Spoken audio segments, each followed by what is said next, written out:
नमस्कार दोस्तों, इस वीडियो में आप सीबीएसई बोर्ड के द्वारा आयोजित की गई सीटेट दिसंबर 2021 के अपर प्राइमरी के दिनांक 24 दिसंबर 2021 शिफ्ट के पेपर के चाइल्ड डेवलपमेंट एंड पेडागोजी यानी कि सीडीपी पार्ट का कंप्लीट सॉल्यूशन देखने जा रहे हैं। सीबीएसई बोर्ड के द्वारा अपर प्राइमरी में कुल 22 शिफ्टों में ऑनलाइन मोड में पेपर का आयोजन किया गया था, जिसमें से 5वें शिफ्ट के सीडीपी पेपर को आप देख रहे हैं। अगर आप सभी शिफ्टों के सभी सब्जेक्ट्स के कंप्लीट पेपर सॉल्यूशन के साथ साथ प्राइमरी में पूछे गए सभी शिफ्टों के कंप्लीट पेपर सॉल्यूशन को डिटेल में देखना चाहते हैं, इसके अलावा सीटेट में पूछे जाने वाले सभी सब्जेक्ट्स के कंप्लीट पेडागोजी को डिटेल में पढ़ना चाहते हैं, तो इस वीडियो के बाद इस वीडियो का डिस्क्रिप्शन जरूर चेक करिएगा। और अगर आप चैनल पर पहली बार विजिट कर रहे हैं तो इसको सब्सक्राइब करते हुए बेल आइकन को जरूर प्रेस कर लीजिएगा सीटेट, यूपीटेट और सुपर टेट की बेहतरीन तरीके से तैयारी करने के संदर्भ में। चलिए दोस्तों, आज के इस महत्वपूर्ण वीडियो को शुरू करते हैं। पहला प्रश्न पूछा गया है, निम्नलिखित वक्तव्यों में से कौन सा विकास के विषय में सही नहीं है? निगेटिव सेंस में पूछा गया है। चौथे विकल्प से शुरुआत करेंगे। कहा जा रहा है कि विकास सुनिश्चित और पूर्व निर्धारित रीति से होता है। यह बात बिल्कुल पॉजिटिव है। कैसे पॉजिटिव है? देखिए, जो विकास होता है उसमें क्रम निर्धारित है कि पहले शैशवावस्था आएगा, उसके बाद से बाल्यावस्था, उसके बाद से किशोरावस्था आएगा, या फिर जो भी जीन पियाजे के द्वारा अवस्थाएं दी गई हैं वो सब कुछ तय हैं। ऐसा नहीं है कि उसमें कोई भी एक स्किप किया जा सकता है या फिर कोई भी एक छोड़ करके डायरेक्टली अगले स्टेप पर नहीं चला जाएगा। यानी कि विकास की जो प्रक्रिया वो पहले से निश्चित है और पूर्व निर्धारित रीति से ही होता है। ये विकल्प बिल्कुल सही है, इसलिए हमारा उत्तर नहीं होगा क्योंकि हमसे निगेटिव सेंस में पूछा गया था। तीसरा विकल्प दिया गया है, विकास जीवन पर्यंत परिवर्तन की प्रक्रिया। ये बात भी बिल्कुल सही है, इसलिए चूंकि हमसे निगेटिव सेंस में पूछा गया था इसलिए ये उत्तर नहीं हो सकता है। पहला देखिए, विकास बहुआयामी और बहुमुखी होता है। बहुआयामी यानी कि बहुत सारे एस्पेक्ट्स में एक साथ विकास हो रहा होता है, जैसे कि बच्चे का शारीरिक विकास भी हो रहा है, मानसिक विकास भी, संवेगात्मक विकास भी, सभी आयामों में एक साथ विकास हो रहा होता है और बहुमुखी होता है, इसलिए यह भी बिल्कुल पॉजिटिव है। इस वजह से हमारा उत्तर नहीं होगा। एक ही विकल्प बच्चा ऑप्शन नंबर 2 देखिए, सांस्कृतिक परिवर्तन से विकास प्रभावित नहीं होता है। यह विकल्प निगेटिव है। क्यों?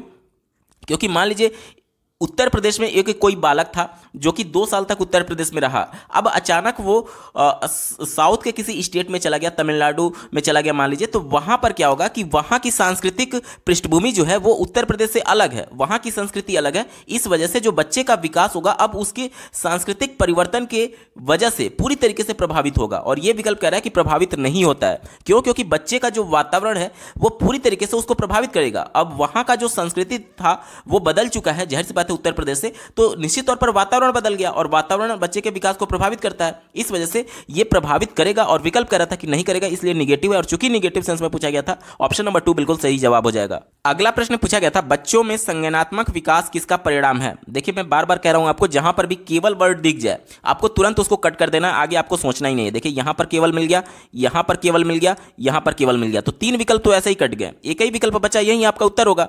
फिर भी मैं थोड़ा सा एक्सप्लेन करने की कोशिश करता हूं। देखिए, पहला कहा जा रहा है कि केवल आनुवंशिकता पर, केवल वर्ड जो होता है ना वो केवल एक ही पक्ष की बात करता है, दूसरे पक्ष को इग्नोर कर देता है। देखिए, जो बच्चे का विकास होता है वो आनुवंशिकता के साथ साथ वातावरण पर भी निर्भर करता है। कैसे? एक उदाहरण मैं आपको दे रहा हूं। जैसे कि मान लीजिए एक उत्तम किस्म का बीज है, उत्तम किस्म यानी कि उसके पहले के जो पौधे होंगे उसके गुण उसमें आ चुके हैं, यानी आनुवंशिकता बहुत बढ़िया है, उत्तम है। लेकिन मान लीजिए उस साल बीज को बोया गया लेकिन बारिश नहीं हुई। बारिश क्या है? वातावरण है।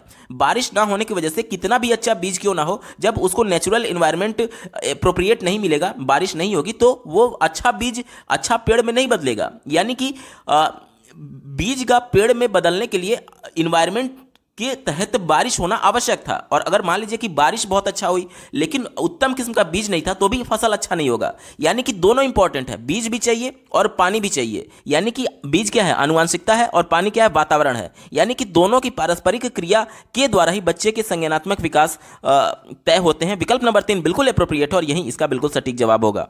अगला प्रश्न पूछा गया था, विकास का वह चरण जब कोई जीव सबसे तेजी से किसी विशेष कौशल या विशेषता को प्राप्त कर सकता है वह क्या कहलाता है? सबसे तेजी से सीखना किस अवधि में होता है? तो वो संवेदनशील अवधि कहा जाता है उसको। ठीक है, संवेदनशील क्यों? क्योंकि बच्चा बहुत ज्यादा क्यूरियोसिटी उसके अंदर रहती है चीजों को सीखने के संदर्भ में, यानी वो हर चीज के प्रति संवेदनशील होता है, चीजों को एक नए नजरिए से देखने की कोशिश करता है, तो इसे संवेदनशील अवधि कहते हैं। ऑप्शन नंबर 1 बिल्कुल एप्रोप्रिएट होगा और यही इसका सटीक जवाब हो जाएगा। दूसरा देखिए, समीपस्थ विकास का क्षेत्र कहा जा रहा है, तो यह विकल्प नहीं होगा। क्यों? क्योंकि समीपस्थ विकास का क्षेत्र यानी जेडपीटी की जब बात की जाती है तो इसमें बालक अपने प्रयास से मान लीजिए यहां तक पहुंचा और किसी बाहरी प्रयास जो कि उसकी हेल्प कर रहा है उसकी वजह से अगर यहां तक पहुंच सकता है तो बीच के क्षेत्र को ही जेडपीडी कहा जाता है। लेकिन इसमें रिक्वायर्ड ये है कि किसी बाहरी व्यक्ति की आवश्यकता पड़ती है उसकी हेल्प करने के संदर्भ में, जबकि ऐसा विकल्प में कहीं भी नहीं कहा जा रहा है कि बच्चे को हेल्प किया जा रहा है, इस वजह से यह विकल्प नहीं हो सकता। ठीक है। विकासात्मक विलंब, देखिए विलंब की बात की जा रही है, विलंब तो होगा नहीं ना, क्यों? क्योंकि बच्चा खुद जो कौशल है और जो विशेषता है उसको प्राप्त कर रहा है, तो विलंब कहां हो रहा है? ये तो तेजी से सीख रहा है ना, तो ये विकल्प नहीं हो जाएगा।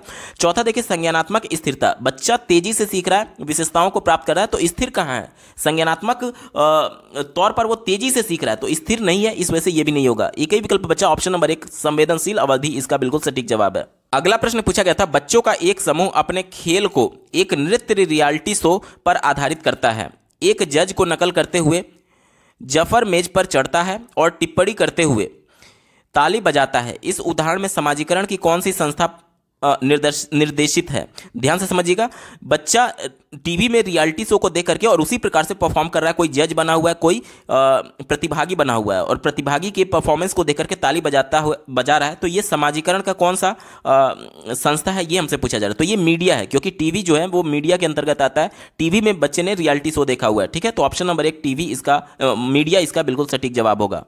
अगला प्रश्न पूछा गया था, जीन पियाजे के संज्ञानात्मक विकास के सिद्धांत का अनुसरण करते हुए विद्यार्थी को विकास की किस अवस्था पर वो संप्रत्यय प्रस्तुत करने चाहिए जिसमें परिकल्पना आधारित निगमनात्मक तर्क की जरूरत पड़ती है? परिकल्पना यानी कि सोच यानी कि जो चीजें मूर्त अवस्था में नहीं है, और मूर्त अवस्था में ना होना यानी अमूर्त कहलाता है, और अमूर्त चिंतन किस में आता है? वो अमूर्त संक्रियात्मक अवस्था में आता है। दिए गए विकल्प में देखिए ऑप्शन नंबर 4 इसका बिल्कुल एप्रोप्रिएट हो जाएगा। अमूर्त संक्रियात्मक अवस्था में परिकल्पना आधारित निगमनात्मक तर्क की जरूरत पड़ती है, ऑप्शन नंबर 4 सही उत्तर है।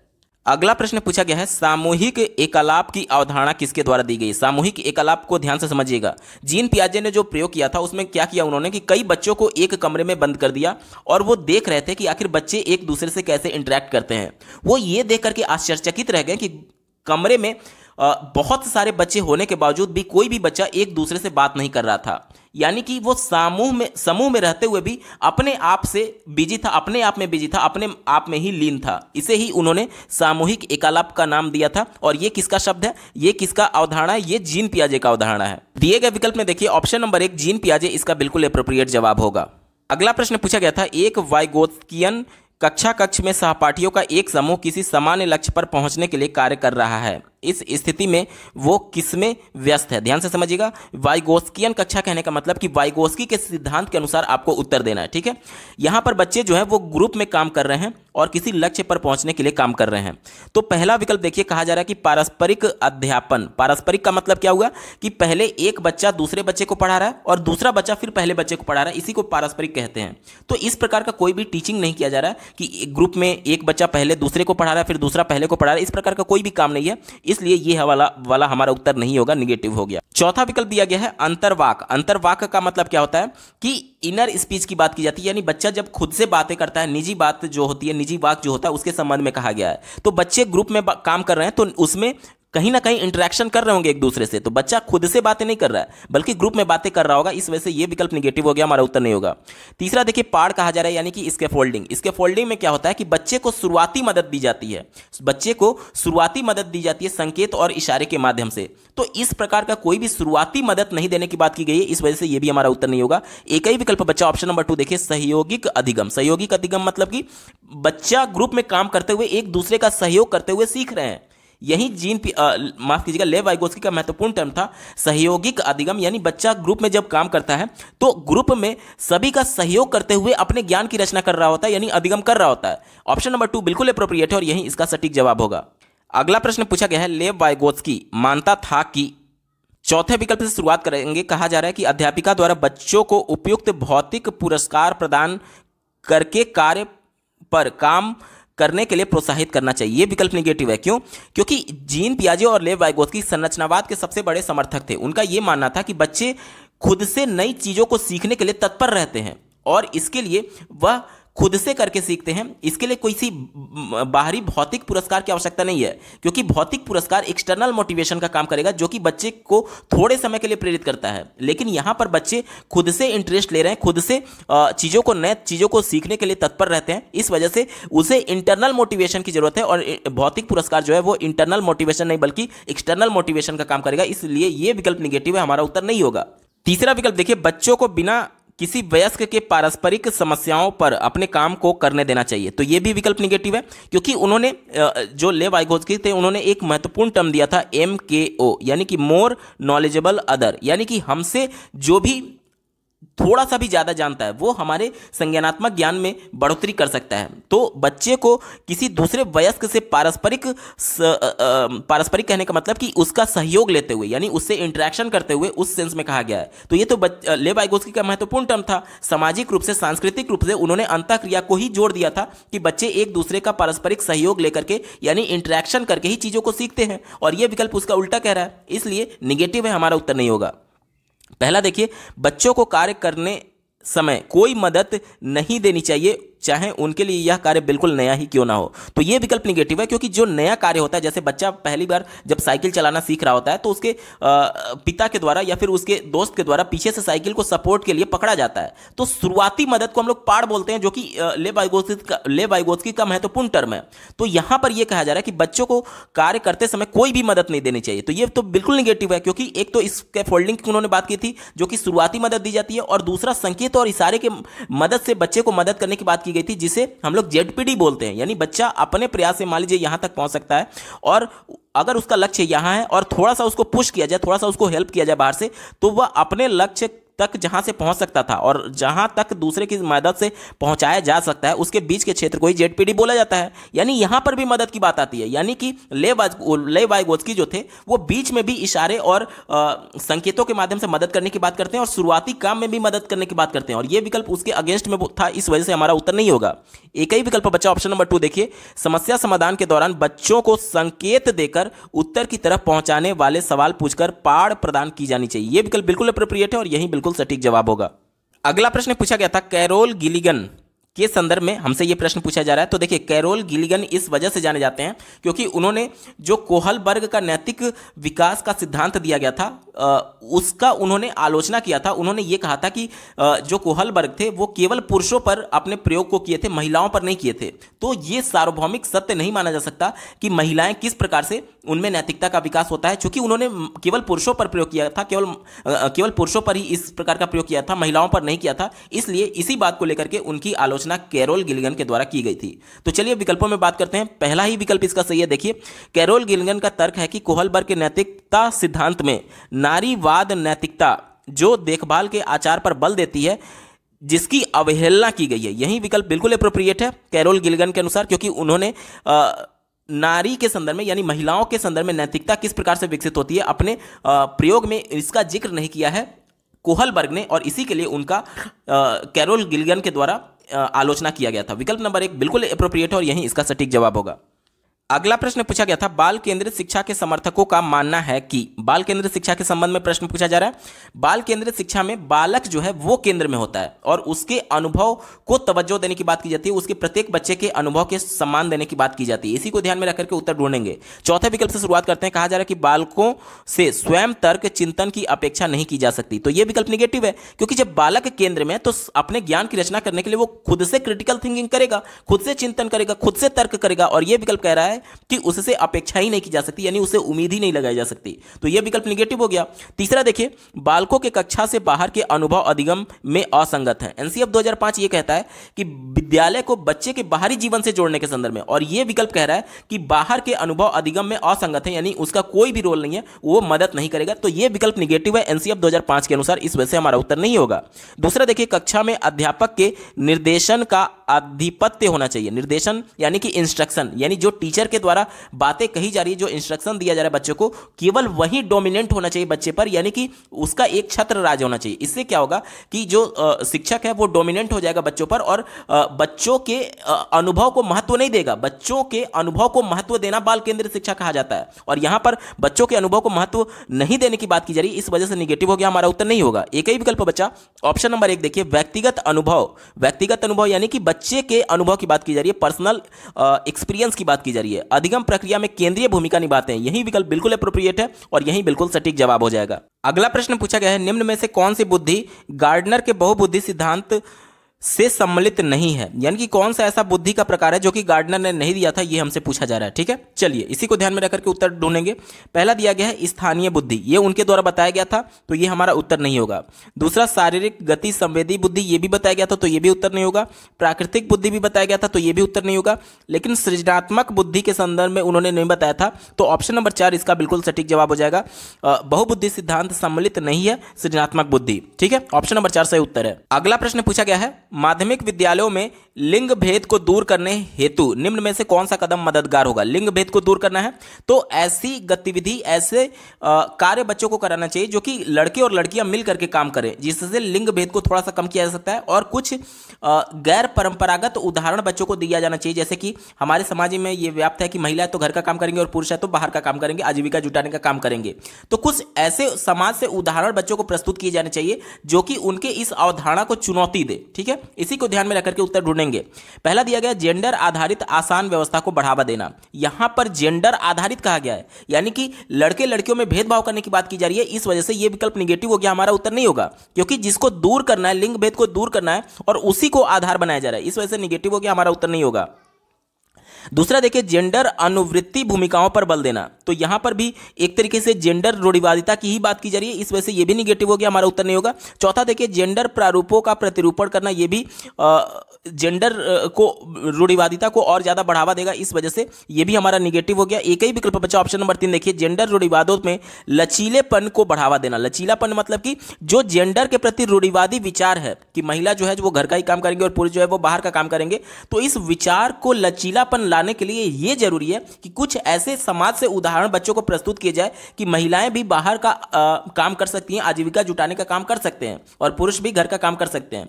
तो ये सभी जब उदाहरण बच्चे को दिया जाएगा तो जो जेंडर रूढ़िवादी विचार है, अवधारणा है लोगों के मन में, वो थोड़ा सा लचीला होगा उसमें और वो भी एक तरीके से धीरे धीरे करके दूर किया जा सकता है। ऑप्शन नंबर 3 बिल्कुल एप्रोप्रिएट है और यही इसका सटीक जवाब होगा। अगला प्रश्न पूछा गया है, एक अध्यापिका को अधिगमकर्ताओं की पसंदीदा अधिगम शैलियों संबंधी व्यक्तिगत विभिन्नताओं को क्या करना चाहिए। तो व्यक्तिगत विभिन्नताओं को सम्मान करना चाहिए। क्यों? देखिए, आज हम लोग समावेशी कक्षा की बात करते हैं, जिसमें प्रत्येक बालक की आवश्यकता अलग अलग हो सकती है। जैसे कि कोई सुन नहीं सकता, कोई बोल नहीं सकता, कोई देख नहीं सकता, तो सबका यहां पर देखिए प्रत्येक व्यक्ति दूसरे से विभिन्न है, यानी व्यक्तिगत विभिन्नता हो गई। अब प्रत्येक बच्चे की आवश्यकता अलग है। कैसे कि जैसे कि देखिए, जो सुन नहीं सकता उसके लिए विजुअल क्लिप्स की आवश्यकता होगी, जो देख नहीं सकता उसके लिए ब्रेल लिपि की आवश्यकता है और जो बोल नहीं सकता उसके लिए साइन लैंग्वेज की आवश्यकता होगी। यानी सबकी जरूरत अलग है और सबकी जरूरतों का सम्मान करना चाहिए। इसी वजह से ऑप्शन नंबर 1 इसका बिल्कुल एप्रोप्रिएट जवाब हो जाएगा, क्योंकि सबकी जरूरतों का सम्मान करना मतलब कि सबकी जरूरतों को ध्यान में रखना, और जब सबकी जरूरतों के अनुसार बच्चे का अनुकलन कराया जाएगा तब बच्चा सीखने के लिए तत्पर होगा, क्योंकि वो माध्यम बच्चे अनुकूलन कर पाएंगे जिसके माध्यम से बच्चे सीख पाएंगे। ठीक है, तो ऑप्शन नंबर 1 बिल्कुल एप्रोप्रिएट है और वही इसका सटीक जवाब होगा। अगला प्रश्न पूछा गया था, राष्ट्रीय शिक्षा नीति 2020 में विद्यार्थियों के आकलन हेतु प्रस्तावित समग्र 360 डिग्री बहुआयामी रिपोर्ट के संदर्भ में कौन सा कथन सही नहीं है। निगेटिव सेंस में पूछा गया। चलिए, पहला विकल्प दिया गया है, रिपोर्ट में स्वयं का आकलन और सहपाठियों का आकलन सम्मिलित होगा। तो ये तो बिल्कुल पॉजिटिव है, क्योंकि बच्चों को स्व आकलन के लिए भी प्रेरित किया जाता है, तो ये विकल्प पॉजिटिव था। लेकिन प्रश्न हमसे निगेटिव सेंस में पूछा गया, इस वजह से ये वाला उत्तर हमारा नहीं होगा। दूसरा विकल्प दिया गया है, रिपोर्ट में विद्यार्थियों के संज्ञानात्मक, भावात्मक और मनोगत्यात्मक आयामों की प्रगति शामिल होगी। देखिए, आज हम लोग समग्र संपूर्ण विकास की बात करते हैं, जिसमें जो बालक की सभी महत्वपूर्ण पक्ष हैं, जैसे कि बच्चे का संज्ञानात्मक विकास, संवेगात्मक विकास, भावात्मक विकास, ये सभी शामिल किए जाते हैं। तो ये बात बिल्कुल पॉजिटिव है। चूंकि पॉजिटिव है, इस वजह से हमारा उत्तर नहीं होगा, क्योंकि हमसे निगेटिव सेंस में पूछा गया था। तीसरा देखिए, रिपोर्ट घर और विद्यालय के मध्य एक महत्वपूर्ण संबंध बनाएगी। बिल्कुल सही बात है। देखिए, एनसीएफ 2005 और राष्ट्रीय शिक्षा नीति 2020 दोनों ये कहती है कि बच्चे का जो परिवेश है उसको विद्यालय से जोड़ करके बताना है, यानी कि घर और विद्यालय के बीच एक रिपोर्ट की बात की जा रही है जो कि इसके बीच में एक पुल का काम करेगा दोनों को जोड़ने के संदर्भ में। तो ये भी विकल्प बिल्कुल पॉजिटिव है, इस वजह से हमारा उत्तर नहीं होगा। एक ही विकल्प बचा ऑप्शन नंबर 4। देखिए केवल वर्ड आ गया, अब आपको विचार करना ही नहीं है, ये हमेशा निगेटिव ही होता है। फिर भी एक बार पढ़ लेते हैं। रिपोर्ट केवल व्यक्तिगत कार्यों पर केंद्रित होगा और सामूहिक कार्यों को शामिल नहीं करेगी। यह विकल्प निगेटिव है। क्यों? क्योंकि राष्ट्रीय शिक्षा नीति 2020 संरचनावाद और निर्माणवाद पर ज्यादा फोकस करती है, जिसमें लेव वाइगोत्स्की ने संरचनावाद के सबसे बड़े समर्थक थे। उनका यह मानना था कि बच्चे समूहों में कार्य करके ही सीखते हैं, और यह विकल्प सामूहिक कार्य को शामिल नहीं करने की बात कर रहा है। इस वजह से यह विकल्प संरचनावाद का विरोध कर रहा है। इस वजह से ऑप्शन नंबर 4 निगेटिव है, और निगेटिव होने की वजह से यही हमारा बिल्कुल सटीक जवाब हो जाएगा। अगला प्रश्न पूछा गया था, विद्यार्थियों में समालोचनात्मक सोच यानी कि क्रिटिकल थिंकिंग की बात की जा रही है, का मूल्यांकन करने का प्रभावी तरीका क्या है? ठीक है, चलिए चौथे विकल्प से शुरुआत करेंगे। दिया गया है विद्यार्थियों द्वारा पाठ्य पुस्तक में से नकल किए गए परिच्छेद की त्रुटियों का विश्लेषण करना। तो बच्चा कुछ भी क्रिएटिव नहीं किया है, बच्चा केवल किताब से नकल करके, अपनी पाठ्य पुस्तक से नकल करके लिखा हुआ है, और केवल उसकी गलतियों का विश्लेषण टीचर के द्वारा किया जाता है। तो कुछ भी क्रिएटिव नहीं है, इस वजह से ये वाला विकल्प हमारा उत्तर नहीं होगा। तीसरा विकल्प दिया गया है, यह देखना कि शिक्षक द्वारा दिए गए प्रत्यक्ष निर्देशों को बच्चे कितने ध्यान से सुनते हैं। तो केवल ध्यान लगाने की बात की जा रही है, इसमें कहीं भी थिंकिंग नहीं है, केवल ध्यान से सुनने की बात की जा रही है, केवल श्रवण कौशल की बात की जा रही है, कहीं से भी क्रिटिकल थिंकिंग की बात नहीं है। इस वजह से यह भी विकल्प निगेटिव, हमारा उत्तर नहीं होगा। दूसरा देखिए, विद्यार्थियों द्वारा पुनरावृत्ति की परिशुद्धता और प्रत्यय स्मरण का आकलन करना। प्रत्यय स्मरण का मतलब होता है रिकॉल करना, यानी एक बार जो संप्रत्यय सीखी जा चुकी है उसको फिर से याद करना, उसको फिर से सचेतन मन में लाना। तो देखिए, क्रिएटिव थिंकिंग का मतलब ये होता है कि नई नई चीजों को मौलिक तरीके से करना, और यहां पर एक चीज जो सीख ली गई है उसी को बार बार दोहराने की बात की गई है, पुनरावृत्ति की बात की गई है। इस वजह से ये क्रिएटिव थिंकिंग नहीं है, हमारा उत्तर नहीं होगा। एक ही विकल्प बचा ऑप्शन नंबर 1। देखिए, बच्चों को प्रश्न पूछने के लिए प्रोत्साहित करना और उनके जवाबों का विश्लेषण करना। अब बच्चा जब प्रश्न पूछेगा, जाहिर सी बात है अपनी जिज्ञासा को शांत करने के लिए वो क्रिएटिव प्रश्न पूछ रहा होता है कि आखिर ये ऐसा क्यों होता है, हम पृथ्वी पर खड़े हैं, जब पृथ्वी की सतह पर है, तो जब पृथ्वी घूम रही है अपने अक्ष पर, तो हम लोग गिरते क्यों नहीं है। ये सभी शब्द जो है वो बच्चे में क्रिएटिव थिंकिंग को का मूल्यांकन करने के लिए टीचर की मदद करेगा। ठीक है, तो यही एक ऐसा विकल्प है जिससे बच्चे के क्रिएटिव थिंकिंग का मूल्यांकन किया जा सकता है। ऑप्शन नंबर 1 बिल्कुल एप्रोप्रिएट है, और यही इसका सटीक जवाब होगा। अगला प्रश्न पूछा गया था, दिव्यांग विद्यार्थियों के समावेशन के लिए क्या जरूरी है? ध्यान से समझिएगा, दिव्यांग बच्चे हैं और उनके समावेशन के लिए पूछा जा रहा है।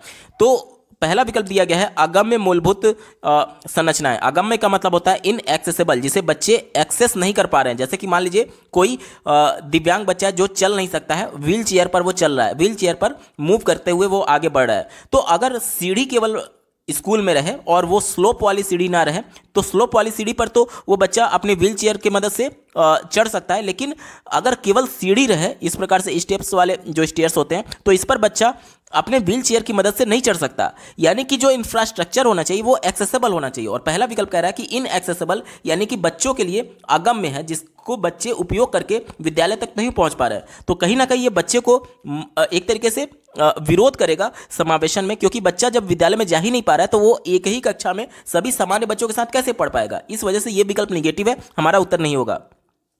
दूसरा देखिए, अवसरों की असमानता, यानी कि जो दिव्यांग बच्चे हैं उनको कम अवसर दिए जा रहे हैं और जो सामान्य बच्चे हैं उनको ज्यादा अवसर दिया जा रहा है। तो देखिए, दिव्यांग बच्चों में केवल ये कमी है कि शारीरिक अक्षमता है, उनकी मानसिक अक्षमता थोड़ी है, यानी उनको भी उतना ही अवसर का अधिकार है जितना सामान्य बच्चे को अवसर मिल रहा है। तो अवसरों की असमानता भी निगेटिव है, हमारा उत्तर नहीं होगा।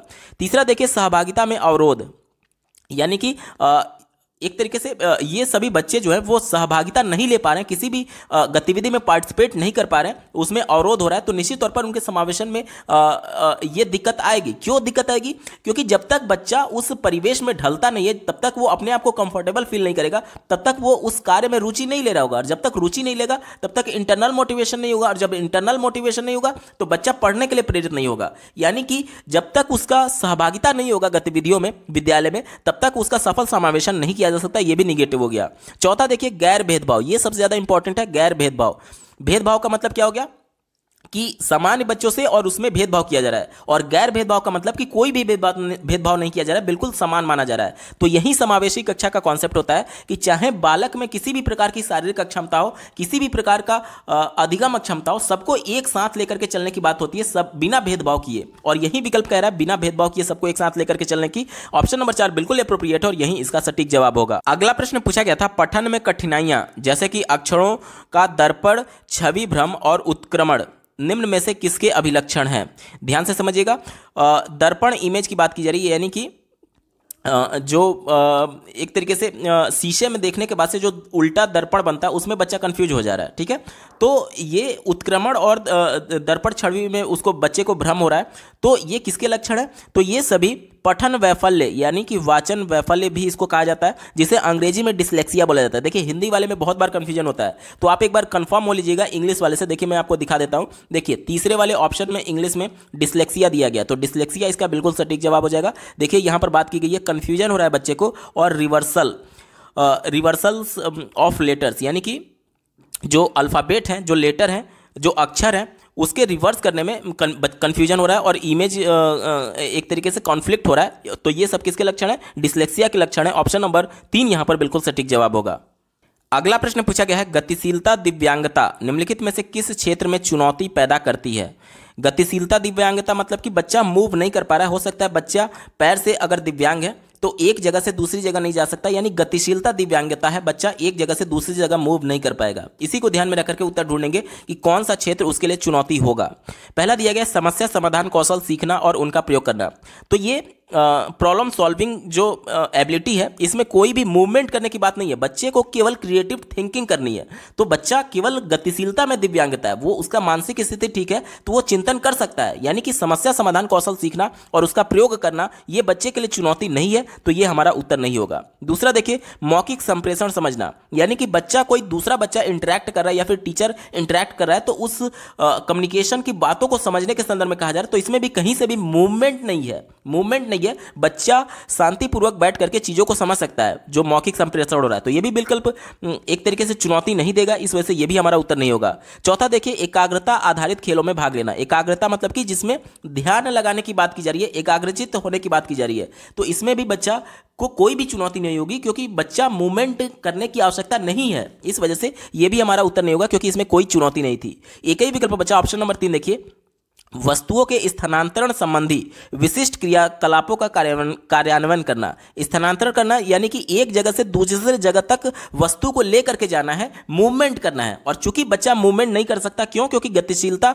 दिव्यांगता है उसमें, तो ये बच्चे के लिए सबसे बड़ी चुनौती होगी क्योंकि बच्चा जब मूव ही नहीं कर पाएगा तो कैसे वस्तुओं को स्थानांतरित करेगा। तो ऑप्शन नंबर 3 बच्चे के लिए चुनौती है और चूंकि हमसे यही पूछा गया था, विकल्प नंबर 3 सटीक जवाब है। अगला प्रश्न पूछा गया था वो विद्यार्थी जिन्हें लेखन वैफल्य है, यानी जिन्हें लिखने में अक्षमता है, जो लिख नहीं सकते, लिखने में जिनको परेशानी होती है, उसके बारे में बात की गई है। उनकी जरूरतों को पूर्ति हेतु एक अध्यापिका को क्या करना चाहिए? चलिए पहले विकल्प से शुरुआत करते हैं। कहा जा रहा है कि किसी दत्त कार्य को पूरा करने के आवश्यक लेखन की मात्रा बढ़ा देनी चाहिए। देखिए बच्चा वैसे ही लिखने में कंफर्टेबल नहीं है, लिखने में उसको समस्या आ रही है, और जब लिखने की मात्रा आप बढ़ाएंगे तो बच्चा और अनकंफर्टेबल हो जाएगा। तो ये टीचर को नहीं करना चाहिए, ये निगेटिव हो गया, हमारा उत्तर नहीं होगा। दूसरा देखिए लेखन की अनियमितताओं के लिए विद्यार्थियों की आलोचना करनी चाहिए। यहाँ पर आलोचना यानी बच्चे को एक तरीके से निगेटिव वर्ड्स बोलने की बात की जा रही है, तो ये विकल्प निगेटिव है। इससे बच्चा और हीन भावना का शिकार हो जाएगा। क्यों? क्योंकि बच्चा एक तो वैसे ही समस्या फेस कर रहा है, और जब आप उसकी आलोचना करेंगे, जैसे कि आपने तारे जमीन पर मूवी देखी होगी, तो उसमें जो कैरेक्टर था जिसको डिसलेक्सिया था, वो चीजों को पढ़ नहीं पा रहा था, देख करके जो लिखे हुए शब्द थे उसको देख करके समझ नहीं पा रहा था। तो वहां के जो पहले के टीचर्स थे वो उनके द्वारा उसका बार बार अवहेलना किया जाता था, आलोचना किया जाता था, उसका बार बार बेइज्जती किया जाता था, तो वो और हीन भावना का शिकार हो गया।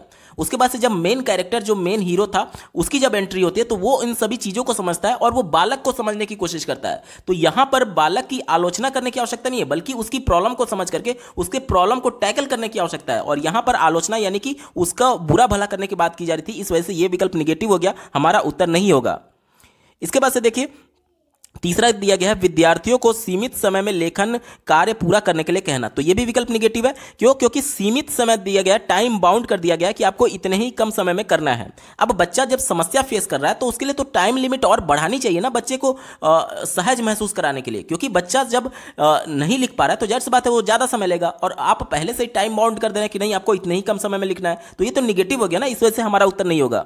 एक ही विकल्प बच्चा ऑप्शन नंबर 4 देखिए, आकलन के मौखिक तरीके अपनाने चाहिए। देखिए बच्चा लिखने में प्रॉब्लम फेस कर रहा है, इसका कतई भी मतलब ये नहीं है कि बच्चे में मानसिक या फिर जो संज्ञानात्मक समझ है वो कम हो सकती है। बच्चा लिखने में प्रॉब्लम फेस कर रहा है लेकिन संज्ञानात्मक समझ हो सकती है। यानी बच्चे का मूल्यांकन हमें ये करना है कि बच्चा कितना सीखा है, बच्चे के व्यवहार में कितना परिवर्तन हुआ है, और व्यवहार में परिवर्तन को जांचने के दूसरे तरीके हो सकते हैं। क्या जरूरत है बच्चे का लिखित परीक्षा के माध्यम से परीक्षा लेना?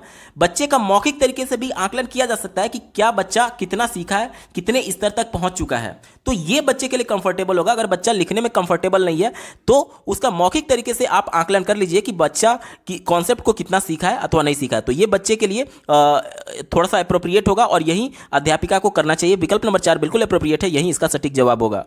अगला प्रश्न पूछा गया है, प्रतिभाशाली और मेधावी छात्रों को प्रतिभाशाली और मेधावी छात्रों के संदर्भ में प्रश्न पूछा गया है। पहले विकल्प से शुरुआत करेंगे। कहा जा रहा है कि सिर्फ अध्यापक से स्वीकृत गतिविधियों को करने के अवसर मिलने चाहिए। सिर्फ, केवल, एकमात्र, यही, ये सभी विकल्प को निगेटिव कर देते हैं क्योंकि केवल एक ही पक्ष की बात करते हैं। तो ये प्रश्न पॉजिटिव सेंस में पूछा गया था और ये विकल्प निगेटिव है, इस वजह से हमारा उत्तर नहीं होगा। दूसरा विकल्प देखिए, सिर्फ तथ्यों के प्रत्यास्मरण पर आधारित प्रदत्त कार्य दिए जाने चाहिए। सिर्फ फिर से आ गया तो ये विकल्प निगेटिव होगा, और वह भी प्रत्यास्मरण की बात की जा रही है, यानी केवल रिकॉल करने की बात की जा रही है। यानी जो बच्चा सीख चुका है उसी को बार बार दोहराने की बात की जा रही है, उसी को बार बार याद करने, रिकॉल करने की बात की जा रही है। तो ये विकल्प निगेटिव है क्योंकि बच्चा जब प्रतिभाशाली है तो उसके मानसिक स्तर के अनुसार उसके लिए चुनौतीपूर्ण परिवेश, उसके लिए चुनौतीपूर्ण कार्य देना चाहिए, और यह विकल्प एक ही चीज को बार बार रिपीट करने की बात कर रहा था। हमारा उत्तर नहीं होगा। चौथा देखिए, सभी कार्यों के लिए गहन और सतत निरीक्षण करना चाहिए।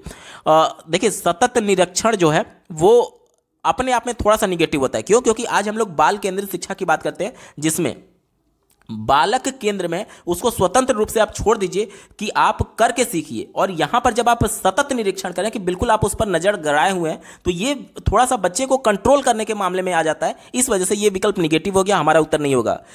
एक ही विकल्प बच्चा ऑप्शन नंबर 3 देखिए, चुनौतीपूर्ण अधिगम परिवेश मिलना चाहिए। जाहिर सी बात है जब बच्चा प्रतिभाशाली है तो उसके लिए उसके मानसिक स्तर के हिसाब से चुनौतीपूर्ण अधिगम परिवेश जब दिया जाएगा तो वो और तेजी से सीखेगा और अच्छा परफॉर्म करेगा। विकल्प नंबर 3 बिल्कुल एप्रोप्रिएट है और यही इसका सटीक जवाब होगा।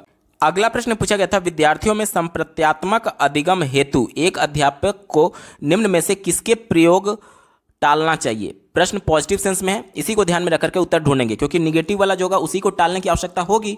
चौथे विकल्प से बात करेंगे। दिया जा रहा है कि प्रक्रियात्मक ज्ञान पर बल देना चाहिए। बिल्कुल सही बात है, प्रक्रिया यानी कि प्रोसेस, स्टेप्स की बात की जा रही है। तो ये बच्चे जब पूरे प्रोसेस को देखते हैं, प्रक्रिया को देखते हैं, तो उन चीजों को और अच्छी तरीके से समझ पाते हैं। तो ये तो पॉजिटिव हो गया, हमारा उत्तर नहीं होगा। तीसरा देखिए, उन उप संप्रत्ययों से संबंध स्थापित करने के लिए विद्यार्थियों को प्रोत्साहित करना चाहिए। जैसे कि मान लीजिए एक बड़ा कॉन्सेप्ट है तो उस बड़े कॉन्सेप्ट को छोटे छोटे सब कॉन्सेप्ट्स में बांट दिया जाए और सभी सब कॉन्सेप्ट्स को मिला करके एक निश्चित बड़े कॉन्सेप्ट की तरफ आगे बढ़ा जाए। तो यही बोला जा रहा है कि संबंध स्थापित करना, यह विकल्प बिल्कुल पॉजिटिव है, हमारा उत्तर नहीं होगा। क्यों? क्योंकि देखिए कई बार हम लोग क्या होता है कि कई प्रमेय को मिलाकर के, कई थियरम को मिलाकर के एक निश्चित रिजल्ट पर पहुंच रहे होते हैं। तो कई थियरम क्या हो गए, यहां पर अलग अलग संप्रत्यय हो गए यानी उप संप्रत्यय हो गए, और सबको एक रिलेट करके हम लोग एक फाइनल रिजल्ट पर पहुंच रहे होते हैं। तो यह विकल्प पॉजिटिव था, इस वजह से हमारा उत्तर नहीं होगा। पहला देखिए, विद्यार्थियों से किसी समस्या को हल करने के विविध तरीके पूछना। तो यह भी तो बात बिल्कुल सही है। अलग अलग तरीके से जब बच्चा हल करने की कोशिश करेगा समस्या को, तो निश्चित तौर पर बच्चे में क्रिएटिविटी आएगी और वो अल्टरनेट प्रोसेस के बारे में जान पाएगा। यह भी पॉजिटिव था, इस वजह से हमारा उत्तर नहीं होगा। एक ही विकल्प बच्चा ऑप्शन नंबर 2 देखिए, विषयों को जटिल से सरल क्रम में लगाना। यह विकल्प निगेटिव है। क्यों? हम लोग सरल से जटिल की तरफ आगे बढ़ने की बात करते हैं और यह विकल्प उल्टा कह रहा है। चूंकि निगेटिव था और हमसे टालने की बात पूछा गया था, इस वजह से विकल्प नंबर 2 बिल्कुल एप्रोप्रिएट है और यही इसका सटीक जवाब होगा। अगला प्रश्न पूछा गया है, निम्न में से कौन सा सवाल विद्यार्थियों में अधिसंज्ञान कौशल को बढ़ावा देने में मददगार होगा? यानी कि बच्चों के संज्ञानात्मक कौशल में बढ़ाने में कौन सा मददगार होगा, ये हमसे पूछा जा रहा है। चौथे विकल्प से शुरुआत करेंगे। कहा जा रहा है कि एक मानचित्र और ग्लोब में क्या अंतर है?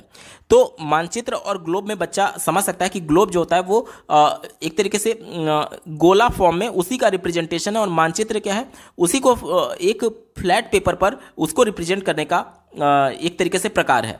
तो ये कोई खास इसमें बच्चे को थिंकिंग नहीं करना है, इस वजह से ये विकल्प निगेटिव है, क्योंकि इससे बच्चे के संज्ञानात्मक कौशल को बढ़ावा देने में मदद नहीं मिलेगा। तीसरा देखिए, पानी का रासायनिक सूत्र क्या है, तो बच्चा बचपन से रट रहा है कि H2O होता है रासायनिक सूत्र, तो इसमें भी कुछ भी सोचना नहीं है, इस वजह से ये हमारा उत्तर नहीं होगा। दूसरा देखिए, एक पारिस्थितिक तंत्र के विविध घटक क्या हैं, तो विविध घटक जैविक अजैविक के बारे में बच्चा बता सकता है, तो इसमें भी कुछ भी क्रिटिकल थिंकिंग नहीं है, हमारा उत्तर नहीं होगा। एक ही विकल्प बचा ऑप्शन नंबर 1 देखिए, दिए गए सवाल को सुलझाने के लिए आपने क्या सोपान अपनाए, यानी कि किन चरणों का उपयोग आपने किया। अब जब बच्चा अपने अभिव्यक्त कर रहा होगा तो अलग अलग बच्चे अपने अपने अलग अलग तरीकों का रिप्रेजेंटेशन कर रहे होंगे, अलग अलग तरीकों को बता रहे होंगे, एक्सप्रेस कर रहे होंगे। तो एक तो बच्चे को खुद को अभिव्यक्त करने का मौका मिल रहा है, और चूंकि कक्षा में जब अलग अलग बच्चे अलग अलग मौलिक विधियों को बताएंगे तो निश्चित तौर पर दूसरे बच्चे इसको देख करके समझ पाएंगे, यानी कि और सभी बच्चों के संज्ञानात्मक कौशल को बढ़ावा देने में यह मददगार साबित होगा, क्योंकि प्रत्येक बच्चे का उत्तर अलग हो सकता है कि आपने किस तरीके से इस प्रश्न को सॉल्व किया, उसका स्टेप्स क्या आपने अपनाया, तो बच्चा एक्सप्रेस कर रहा होगा अपने आप को, और साथ ही साथ पूरे कक्षा को इससे फायदा हो सकता है। तो सभी बच्चों के अधिज्ञान कौशलों को बढ़ाने में यह मददगार होगा। विकल्प नंबर 1 बिल्कुल एप्रोप्रिएट और यही इसका सटीक जवाब होगा। अगला प्रश्न पूछा गया है, विद्यार्थियों में अर्थपूर्ण अधिगम को सुसाध्य करने में निम्न में से कौन सा सहायक होगा। अर्थपूर्ण अधिगम कराना है, इसी को ध्यान में रख करके उत्तर ढूंढेंगे। चौथा दिया गया है, ऐसे शिक्षा शास्त्र अपनाना जो वृहद रूप से अध्यापक केंद्रित हो। आज हम लोग बाल केंद्रित शिक्षा की बात करते हैं और ये विकल्प अध्यापक केंद्रित बात कर रहा है, विकल्प निगेटिव हो गया, हमारा उत्तर नहीं होगा। तीसरा देखिए, विद्यार्थियों में प्रतिस्पर्धा की अभिवृत्ति पैदा करना। प्रतिस्पर्धा विद्यार्थियों में ये निगेटिव होता है। देखिए, खुद से खुद का प्रतिस्पर्धा हो सकता है कि कल बच्चे ने कितना सीखा था और आज उसमें कितना प्रोग्रेस हुआ, कितना बच्चे ने नया सीख लिया। लेकिन जब एक बच्चे का दूसरे से प्रतिस्पर्धा यानी कंपटीशन किया जाता है तो बच्चे हीन भावना का शिकार होने लगते हैं। कैसे? आज हम लोग समावेशी कक्षा की बात करते हैं, जिसमें प्रत्येक बच्चा दूसरे से अलग है। व्यक्तिगत विभिन्नता होने की वजह से कोई शारीरिक रूप से अक्षम है, कोई अधिगम विकार की वजह से परेशान है, कोई बहुत प्रतिभाशाली है, कोई बहुत कमजोर है। तो अगर बहुत कमजोर बालक का आप बहुत प्रतिभाशाली बच्चे से कंपटीशन कराएंगे तो जाहिर सी बात है बहुत कमजोर वाला जो बालक है वो अच्छा परफॉर्म नहीं कर पाएगा उसकी तुलना में। और जब आप उसका कक्षा में कंपैरिजन करेंगे एक दूसरे के नंबर का, तो बच्चा वैसे ही नहीं सीख पा रहा था, अब उसमें और निगेटिविटी आएगी कि एक तो मैं पहले से नहीं सीख पा रहा था और ऊपर से मेरी कक्षा में बेइज्जती की जा रही है। तो इससे बच्चे में हीन भावना आ जाएगी और इसलिए यह विकल्प निगेटिव है, हमारा उत्तर नहीं होगा। दूसरा देखिए, विद्यार्थियों में याद करने के कौशल पर अनन्य केंद्रीकरण, अनन्य मतलब कि बिल्कुल रिजिड होना, और याद करना, रटना, ये सभी वर्ड निगेटिव हैं, कभी भी हमारा उत्तर नहीं होगा, क्योंकि राष्ट्रीय शिक्षा नीति 2020 और एनसीएफ 2005 दोनों निर्माण, शिक्षा के निर्माण पर जोर देता है, अपने ज्ञान के निर्माण पर जोर देता है, और ये विकल्प रटने की बात कर रहा था, इस वजह से ये विकल्प निगेटिव हो गया, हमारा उत्तर नहीं होगा। एक ही विकल्प बचा ऑप्शन नंबर 1 देखिए, खोज अधिगम यानी कि अन्वेषण के माध्यम से ज्ञान के निर्माण के लिए एक प्रेरक वातावरण, ये विकल्प बिल्कुल पॉजिटिव है और यही इसका सटीक जवाब होगा। अगला प्रश्न पूछा गया है, एक प्रभावी अध्यापक कौन होता है। चौथे विकल्प से शुरुआत करेंगे। कहा जा रहा है कि ज्ञान के ज्यों के त्यों पुनरुत्पादन पर बल देता है, तो ये विकल्प निगेटिव है। ज्ञान के ज्यों के त्यों पुनरुत्पादन का मतलब ये हुआ कि किताब में जो कुछ भी बच्चे ने पढ़ा अब हूबहू शब्द सह वो उगलने की बात कर रहा है कि बिल्कुल अपना कुछ विचार लगा ही नहीं रहा है, जो चीजें उसने पढ़ा है उसी को रट करके सिर्फ उसी को उत्पादित कर दे रहा है, उसी को बोल दे रहा है। तो ये विकल्प निगेटिव हो गया ना, क्योंकि शिक्षा का मतलब ये होता है कि बच्चे के व्यवहार में परिवर्तन करना। बच्चा के व्यवहार में कहाँ परिवर्तन हुआ, वो तो चीज़ों को रट लिया ना, तभी तो हूबहू वही चीज़ें बोल पा रहा है। तो रटना कहीं से भी ज्ञान का द्योतक नहीं है, हमारा उत्तर नहीं होगा। ठीक है, ज्यों का त्यों पुनरुत्पादन नहीं होना चाहिए। तीसरा देखिए, गलत उत्तरों के लिए विद्यार्थियों को दंडित करना। दंड देना शाब्दिक हो या फिर शारीरिक हो, दोनों निषेध किए गए हैं एनसीएफ के द्वारा। आप बाल केंद्रित शिक्षा के अंतर्गत किसी भी बालक को ना तो शाब्दिक तौर पर और ना ही शारीरिक तौर पर दंड दे सकते हैं। तो ये विकल्प निगेटिव हो गया, हमारा उत्तर नहीं होगा।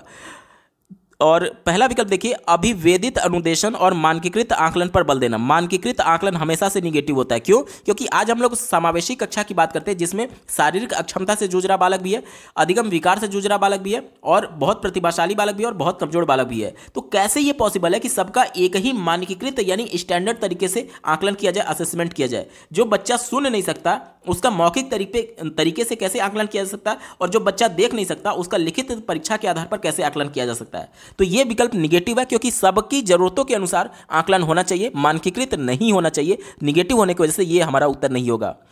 एक ही विकल्प बचा ऑप्शन नंबर 2 देखिए, अपने विद्यार्थियों के भावनात्मक आवश्यकताओं को ध्यान में रखता है। ये विकल्प सबसे ज्यादा एप्रोप्रिएट है। देखिए, भावनात्मक भावना यानी कि इमोशंस, यानी बच्चे के जो इमोशंस होते हैं, जो संवेग होते हैं, वो उसके संज्ञानात्मक समझ को पूरी तरीके से प्रभावित करते हैं। कैसे? जैसे कि मान लीजिए कोई एक बालक है जो कि दुखी मुद्रा में है, तो जब बालक दुखी होता है तो उसका पूरा फोकस जो होता है वो दुख के कारण पर होता है और वो अपना ध्यान अधिगम पर नहीं केंद्रित कर पाता है, जिसकी वजह से उसका जो अधिगम होता है वो अर्थपूर्ण नहीं हो पाता है। लेकिन जब बच्चा खुशी की मुद्रा में रहता है तो उसका पूरा फोकस अधिगम पर रहता है और इसकी वजह से वो अर्थपूर्ण अधिगम कर पाता है। खुशी और दुख ये सब क्या है? ये सब भाव ही तो हैं, इमोशंस ही तो हैं, संवेग ही तो हैं। तो निश्चित तौर पर बच्चे के संवेग भावनाओं की आवश्यकताओं को ध्यान में रखना चाहिए एज ए टीचर, तभी अर्थपूर्ण अधिगम किया जा सकता है। विकल्प नंबर 2 बिल्कुल एप्रोप्रिएट है और यही इसका सटीक जवाब होगा। अगला प्रश्न पूछा गया था, माध्यमिक विद्यालयों में विद्यार्थियों को पढ़ाने के लिए वांछनीय तरीका कौन सा है? विद्यालय को पढ़ाने का तरीका क्या होना चाहिए, ये हमसे पूछा जा रहा है। पहला दिया गया सामूहिक कार्य और सहपाठियों के सहयोग को हतोत्साहित करना, तो ये विकल्प बिल्कुल निगेटिव है। लेव वाइगोत्स्की के अनुसार संरचनात्मक और ज्ञान का निर्माण करने वाला कक्षा वही होता है जिसमें बच्चे समूह में कार्य करते हैं और सहपाठियों के सहयोग से सीख रहे होते हैं, जबकि ये विकल्प उसको हतोत्साहित करने की बात कर रहा है, इस वजह से निगेटिव हो गया, हमारा उत्तर नहीं होगा।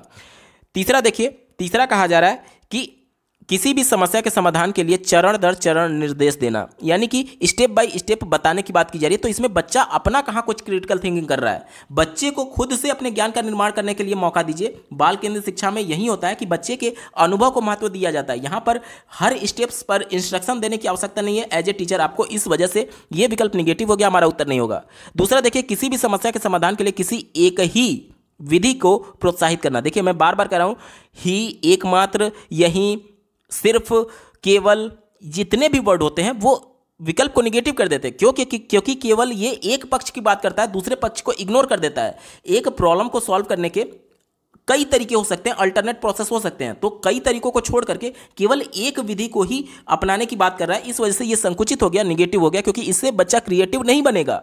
क्योंकि एक ही विधि का जब वो बार बार प्रयोग कर रहा होगा तो वो चीज़ों को रटने लगेगा, रट लेगा, उसकी आदत बन जाएगी। आदत और अधिगम में थोड़ा सा डिफरेंस होता है। जो एक ही चीज़ आप बार बार रिपीट करते हैं वो आपकी आदत है, लेकिन अगर आपने प्रयास के माध्यम से आपके व्यवहार में परिवर्तन हो गया तो वो अधिगम बोला जाएगा। ठीक है, तो एक ही चीज़ को बार बार नहीं रिपीट करना चाहिए। ठीक है, तो ये निगेटिव हो गया। एक ही विकल्प बचा ऑप्शन नंबर 1। देखिए, विद्यार्थियों को समस्या समाधान के लिए बहुविधि तरीकों को खोजने के लिए प्रोत्साहित करना चाहिए। बहुविधि यानी कि अल्टरनेट्स की बात की जा रही है। जाहिर सी बात है, बच्चा तभी तो क्रिएटिव बनेगा कि जब एक ही प्रश्न को अलग अलग तरीके से वो सोच पा रहा है, अलग अलग तरीके से हल कर पा रहा है। तो ये विकल्प बिल्कुल एप्रोप्रिएट है, क्योंकि यहाँ पर देखिए अन्वेषण की भी बात आई है, खोजने के लिए, और प्रोत्साहित भी किया जा रहा है। तो ये विकल्प सबसे ज्यादा पॉजिटिव और यही इसका सटीक जवाब होगा। विकल्प नंबर 1 सही उत्तर है। अगला प्रश्न पूछा गया था, डैश उन्मुखी लक्ष्य विद्यार्थियों को लंबे समय तक आंतरिक प्रेरणा देंगे। आंतरिक प्रेरणा यानी इंटरनल मोटिवेशन की बात की जा रही है। तो हमसे पूछा जा रहा है कि कौन सा ओरिएंटेड लक्ष्य जो होगा वो बच्चों को इंटरनल मोटिवेशन प्रदान करेगा। तो पहला दिया गया प्रदर्शन। प्रदर्शन का मतलब कि सीधे आउटपुट की बात की जा रही है, यानी कि किस प्रकार से आप अच्छा रिजल्ट ला पाएं, अपने अच्छे मार्क्स ला पाएं, उस सेंस में कहा जा रहा है। तो केवल अच्छे मार्क्स हमेशा निगेटिव सेंस में होते हैं। क्यों? ध्यान से समझिएगा। अधिगम का मतलब यह है कि बच्चे के व्यवहार में परिवर्तन करना। अब बच्चा रट करके भी अच्छे अंक ला सकता है, लेकिन इसका कतई भी मतलब ये नहीं हुआ है कि अगर वो अच्छे अंक लाया है तो उसका व्यवहार में भी परिवर्तन हुआ होगा। आप देखते होंगे कि कई बच्चे क्या होते हैं, परीक्षा खत्म होते ही कॉन्सेप्ट्स को भूल जाते हैं। क्यों भूल जाते हैं? क्योंकि वो चीज़ों को रटे हुए थे केवल परीक्षा के लिए, वो चीज़ों को समझे नहीं हुए हैं। तो प्रदर्शन यानी केवल आउटपुट उन्मुखी नहीं होना चाहिए, ये निगेटिव हो गया। दूसरा देखिए, प्रतियोगिता। मैं बार बार कह रहा हूँ, प्रतियोगिता, प्रतिस्पर्धा, कंपटीशन की जहां भी बात आएगी वो हमेशा निगेटिव होता है, क्योंकि समावेशी कक्षा में एक बच्चे का दूसरे से कंपटीशन कराया ही नहीं जा सकता एक मानक पर, इस वजह से ये निगेटिव हो गया, हमारा उत्तर नहीं होगा। चौथा विकल्प देखिए, परिहार बात की गई है, यानी इग्नोरेंस इंग्लिश में कहा जाता है। तो इग्नोरेंस भी निगेटिव सेंस में। एक ही विकल्प बचा ऑप्शन नंबर 3 देखिए, अधिगम। अधिगम उन्मुखी यानी कि लर्निंग ओरिएंटेड जो कक्षा में अध्यापन कराया जाता है, ये बच्चे को इंटरनल मोटिवेशन देगा। क्यों? क्योंकि बच्चा खुद जब सीखने के लिए तत्पर होगा, खुद जब अधिगम करने के लिए तत्पर है, तभी वो इंटरनली मोटिवेटेड होगा। क्योंकि बच्चा जब रुचि लेगा तभी तो इंटरनल मोटिवेशन जनरेट होता है। तो ऑप्शन नंबर 3 अधिगम यहाँ पर बिल्कुल एप्रोप्रिएट है और यही इसका सटीक जवाब होगा। अगला प्रश्न पूछा गया है, भ्रांतियां यानी कि मिसकॉन्सेप्शन के संदर्भ में क्या सही है, ये हमसे पूछा जा रहा है। जैसे कि मान लीजिए, मैं एक उदाहरण देता हूं। जैसे कि मान लीजिए बच्चे को 3 + 5 बताया गया तो बच्चे ने उत्तर निकाल दिया 8। फिर बच्चे को बताया गया 2 + 4 तो बच्चे ने 6 उत्तर निकाल दिया। ये एक अंक वाले जोड़ हैं जिसका बच्चा सही तरीके से उत्तर निकाल पा रहा है।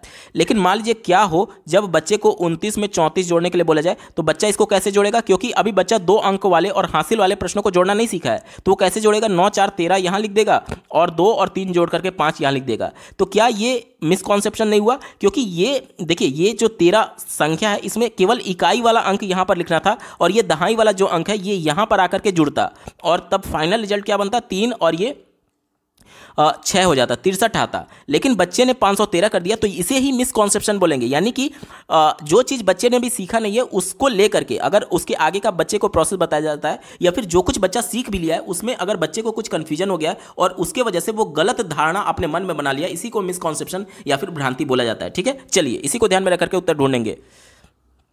चौथे विकल्प से शुरुआत करते हैं। कहा जा रहा है कि अध्यापन अधिगम प्रक्रिया के लिए बाधक है। बाधक नहीं है, बल्कि ये पॉजिटिव सेंस में होता है। क्यों? क्योंकि देखिए, बच्चा जितना सीखा था कम से कम 1 अंक वाले प्रश्न उतने को तो वो अप्लाई कर पा रहा है। यानी कि जितना बच्चे ने प्रयास किया था अभी तक, उस प्रयास के माध्यम से उसके व्यवहार में जो परिवर्तन हुआ वो सही तरीके से प्रश्न में अप्लाई कर पा रहा है। यानी कि ये बाधक नहीं है, बल्कि आगे का कॉन्सेप्ट बच्चा पढ़ा नहीं था, इस वजह से वो गलती कर रहा था। तो ये कहना कि ये पूरी तरीके से बाधक है, ये विकल्प निगेटिव हो गया, हमारा उत्तर नहीं होगा। क्योंकि जब बच्चा 2 अंक वाले हासिल वाले प्रश्नों को सॉल्व करना सीख जाएगा तो बच्चे में ये अपने आप मिसकॉन्सेप्शन दूर हो जाएगी।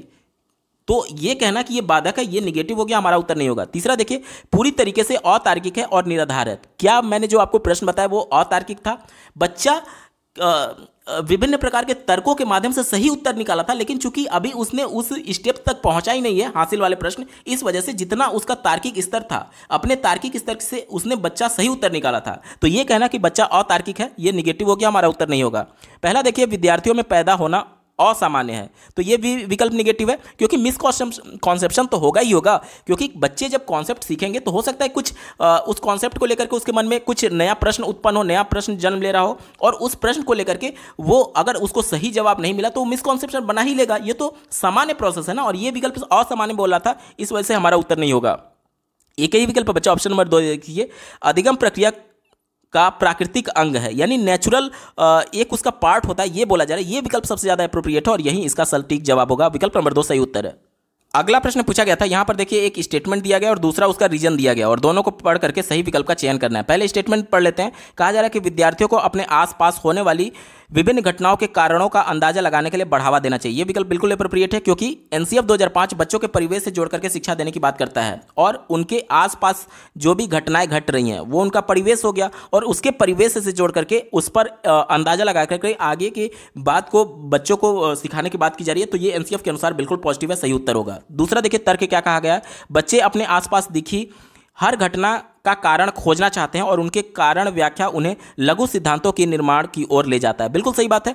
देखिए, किसी भी रिजल्ट पर हम लोग पहुंच रहे होते हैं उसका कोई ना कोई कारण होता है। जैसे कि बोलते हैं ना कि आवश्यकता आविष्कार की जननी है, यानी कि आविष्कार कब होगा? जब हमें आवश्यकता पड़ेगी, यानी कि जब हमारे मन में विभिन्न प्रकार के प्रश्न उत्पन्न हो रहे होंगे बच्चे के मन में, तो वो क्या है, वो आवश्यकता है उसकी उत्तर निकालना, और उसका उत्तर निकालने के लिए वो अपने परिवेश से, अपने नेचुरल इन्वायरमेंट से चीज़ों को देख करके समझने की कोशिश कर रहा होगा और अपने ज्ञान का निर्माण कर रहा होगा और छोटे छोटे सिद्धांत के निर्माण की रचना कर रहा होगा। तो ये भी विकल्प बिल्कुल पॉजिटिव है, और ये कहीं ना कहीं ऑप्शन नंबर ए, यानी जो विकल्प ए है उसका सही तरीके से व्याख्या करता है। तो दिए गए विकल्प में देखिए, ऑप्शन नंबर ए बिल्कुल सटीक हो जाएगा। ए और आर दोनों सही है, और जो आर है वो ए की सही तरीके से व्याख्या करता है, और विकल्प नंबर 1 बिल्कुल सटीक जवाब है। अगला प्रश्न पूछा गया, फिर से देखिए, एक स्टेटमेंट दिया गया और दूसरा रीजन दिया गया, और दोनों को पढ़ करके सही विकल्प का चयन करना है। पहले स्टेटमेंट को पढ़ लेते हैं।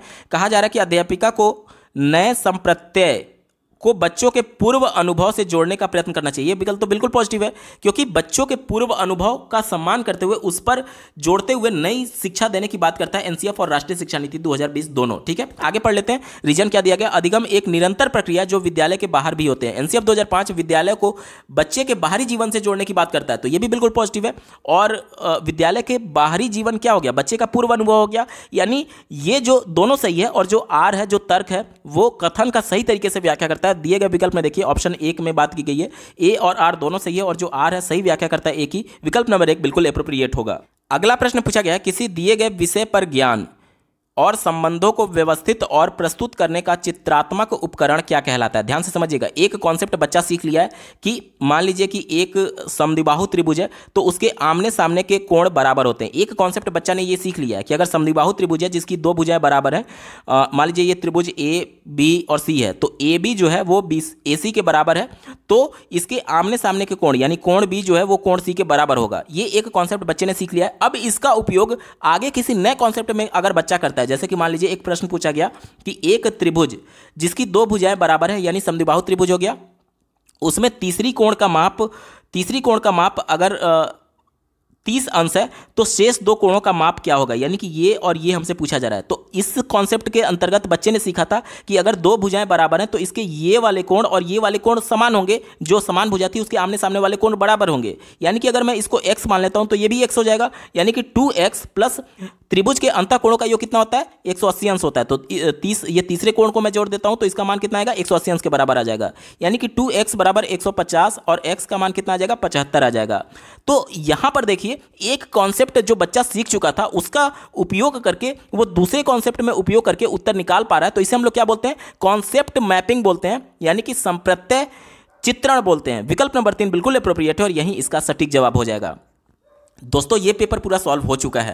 आपको ये वीडियो कैसा लगा कमेंट के माध्यम से जरूर बताइएगा, क्योंकि आपका एक कमेंट मुझे मोटिवेट करेगा ऐसे ही महत्वपूर्ण वीडियो लाने के संदर्भ में। अगर आप CTET previous year upper primary और प्राइमरी सभी शिफ्टों के कंप्लीट पेपर सोल्यूशन को डिटेल में देखना चाहते हैं, इसके अलावा सीटेट में पूछे जाने वाले सभी सब्जेक्ट्स के कंप्लीट पेडागोजी को डिटेल में पढ़ना चाहते हैं, तो इस वीडियो के बाद इस वीडियो का डिस्क्रिप्शन जरूर चेक करिएगा। और अगर आप चैनल पर पहली बार विजिट कर रहे हैं तो इसको सब्सक्राइब करते हुए बेल आइकन को जरूर प्रेस कर लीजिएगा, सीटेट, यूपी टेट और सुपर टेट की बेहतरीन तरीके से तैयारी करने के संदर्भ में। इस वीडियो को देखने के लिए आपका बहुत बहुत धन्यवाद। भगवान करे आपका दिन शुभ हो।